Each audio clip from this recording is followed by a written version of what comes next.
Hey, what's up, everyone? It's me, Dre.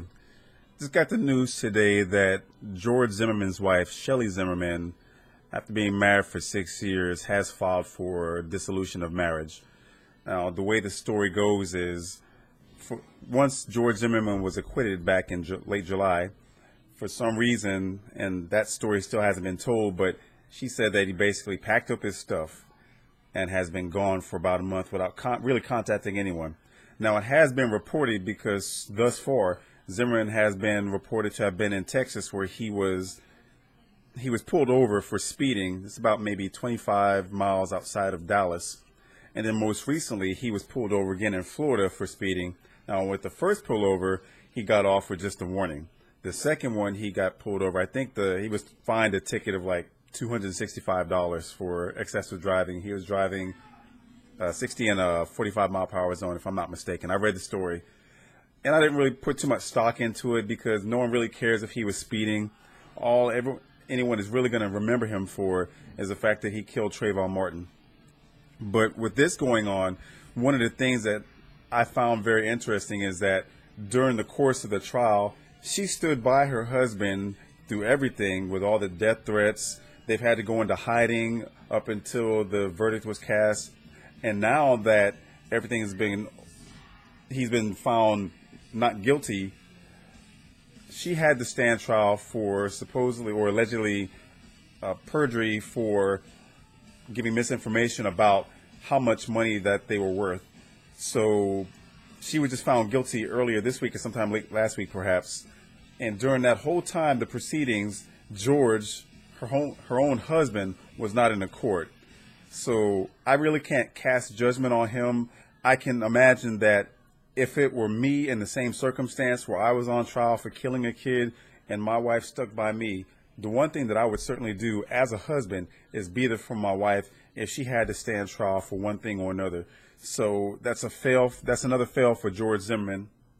And there's going to be a lot of people that still defend him for what he had done.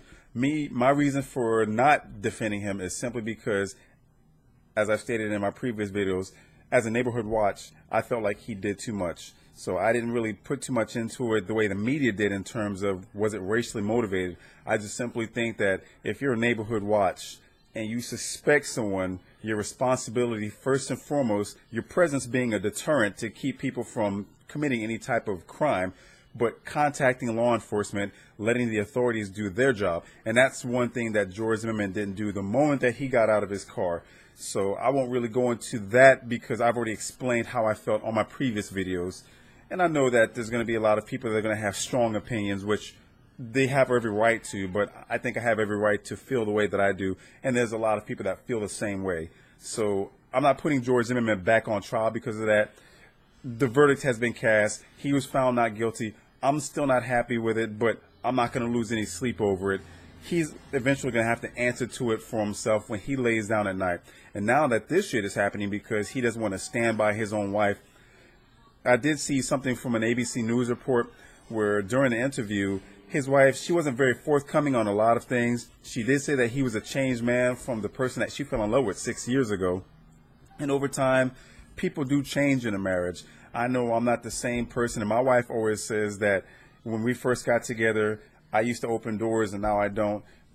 You know, that's trivial compared to this. So who knows what's going on in their relationship and why there was a rift.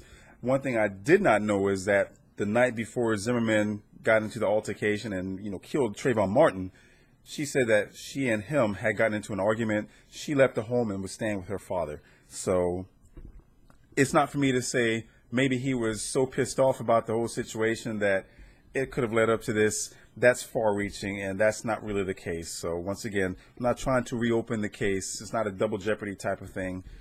It all boils down to he didn't stand by his wife when she was in court. Now she has to serve a year of probation. It's a slap on the wrist. She's got to do community service, and she said that she's going to do that at some sort of a Christian church or something to that effect. But it's very disappointing that he didn't stand by her when she stood by him. And I'm pretty sure there's a lot of things that she's holding on the inside, but only she would know how George Zimmerman really is because she was with him for the past 6 years. But this just goes to show that, you know, for someone like him, for those who would stand by him and think that he's just the greatest thing since sliced bread, he's not even there for his own wife. So that right there makes him less of a man and just gives me more of a reason to not respect him as a person. So I'm going to go ahead and leave the article as far as the video with her interview with with the reporter from ABC. And of course, I always leave my comment section open.